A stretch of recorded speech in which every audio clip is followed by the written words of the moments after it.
Greetings, and thanks for checking out this video. Here we'll be taking a look at some features in the new edition that focus on workflow speed and efficiency, as well as a core group of improvements that are all about making, shaping, and using selections in creative and very convenient new ways. The full range of sophisticated batch processing options in SpectraLayers can now be applied across multiple open projects at once. Both project-wide and targeted layer-based processing are possible. Here I have 5 tabs open in SpectraLayers. Each one is a project that contains one mixed pop tune file of average length. The total runtime is exactly 19 minutes. I want to use the Song Unmix module to unmix them all in a batch process. Initiate the process by going to the File menu and selecting Batch Process tabs. Alternatively, I can access the option over here by clicking the Batch Process tabs icon. A dialog opens, and this is where I can choose the projects that I want to process. All 5 projects are selected by default, and this is exactly what I want to see. Here I'm opening the modules chain, which is where I load the process or processes that I want to apply, and then configure them accordingly. I can drag modules from the modules panel into the modules chain, or I can add them using this menu, like I'm doing here. Here in the Unmix Song module, I have every layer option selected for unmixing, and here in this menu I'm selecting High Quality, which yields the best results but takes the most processing time. Back in the Batch Process Project tabs menu, I'm ready to start the Unmix Song batch processing operation. Here we go.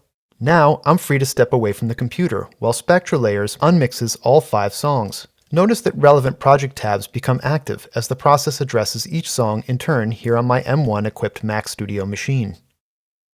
We are finished, and now we have 5 fresh unmixed pop tunes. I've had a nice break while waiting for the batch process to do its work, and now I'm ready to save these projects and plan on how I'm going to refine all my new layers, using all the tools and processes available in SpectraLayers Pro. Now you can save and recall interface states, including module and toolbar settings for frequently used scenarios. Interface states can include anything that can be shown, hidden, docked, moved, or resized. Here I have a project open with a full range of modules available in the Modules panel.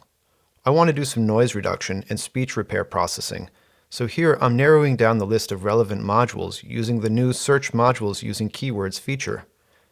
Now I'm opening 2 modules and changing some of the settings in each. In the View menu, select Interface Layout, Save, and here in the dialog we're presented with the opportunity to save any visible module settings. Give your new preset a name and click OK. The preset is saved. Here I'm back at my original state, and I'm recalling the layout.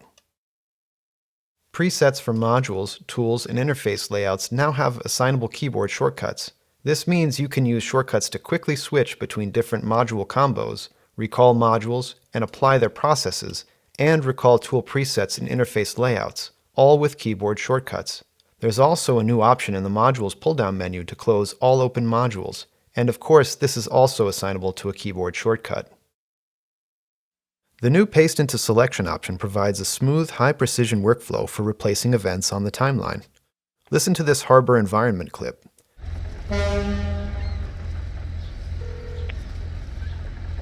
You can hear and see an intrusive sound. We'll replace it.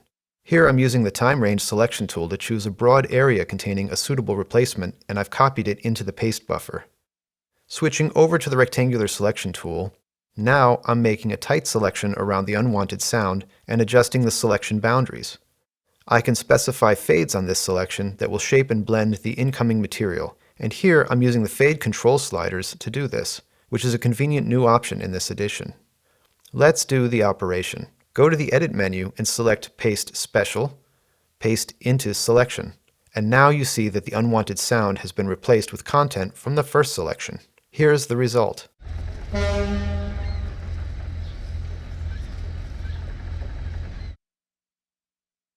Paste Insert adds a selection length period of time to the active layer.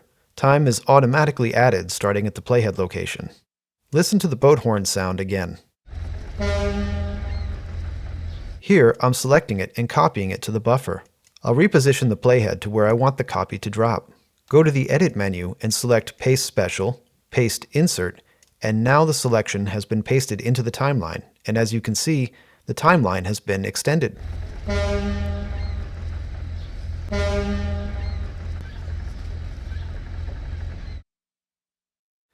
SpectraLayers now has a couple of nice new selection shaping controls. With the addition of a corner-based handle, selection time and frequency coordinates can now be adjusted simultaneously.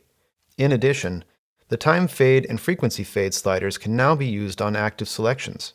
This workflow enhancement applies to a wide range of selection tools and complements other selection tool upgrades, such as paste insert and paste into selection.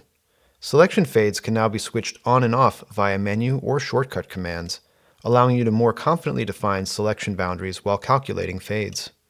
Here in the Select menu, I'm choosing Disable Selection Fades, and as you can see, the existing fades are now switched off. To bring the fades back, simply repeat the command as shown here, or use an assigned keyboard shortcut. Selection events can now be excluded from the event list in the History panel.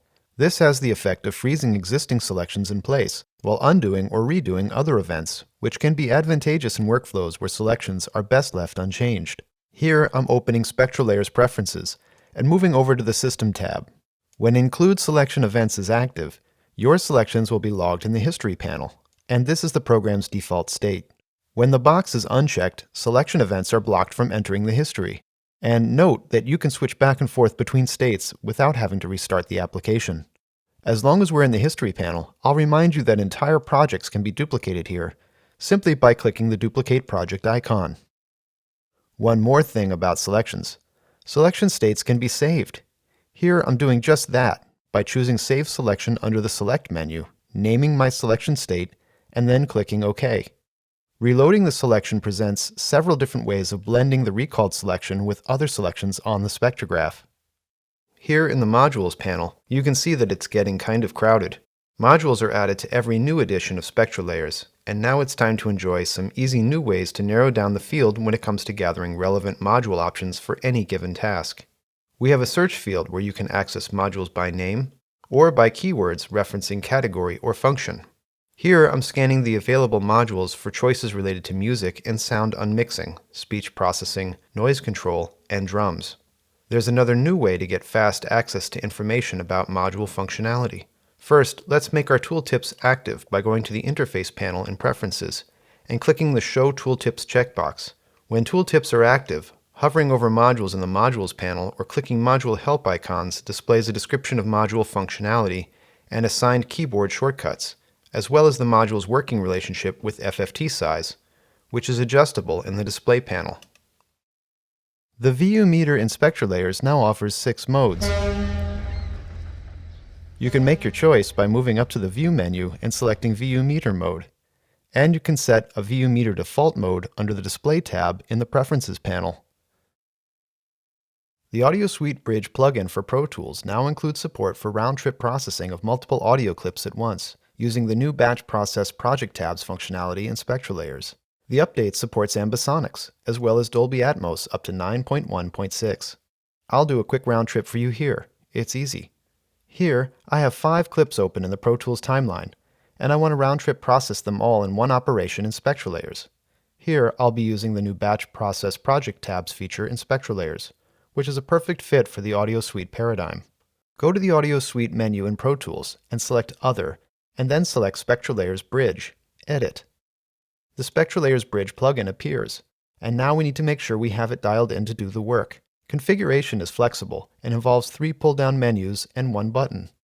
Set to Clip List, activate Use in Playlist, select Create Individual Files, and then finally select Clip by Clip. Now click the Edit button, and here SpectraLayers is opening all 5 clips and putting each one on its own project tab. Over here on the right, click the Batch Process Project Tabs icon, which opens its dialog. Every project is listed and checked for processing by default, which is exactly what we want. Click the Modules chain to open it and add 1 or more modules for processing, and then perform the processing. Finished! Now we can take our edits back to Pro Tools. Up here on the right, click the Update Pro Tools Files icon. The Bridge plugin reappears. Click Import Back, and here we're back in Pro Tools with our SpectraLayers processed clips in the Pro Tools timeline.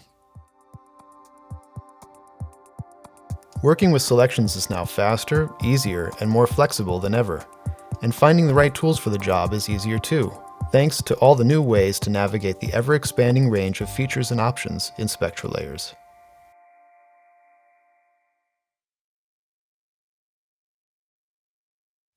We hope you enjoyed this video. SpectraLayers delivers state-of-the-art spectral processing for editors in every field. Subscribe to the Steinberg YouTube channel and learn more about how you can leverage this application in your production workflow.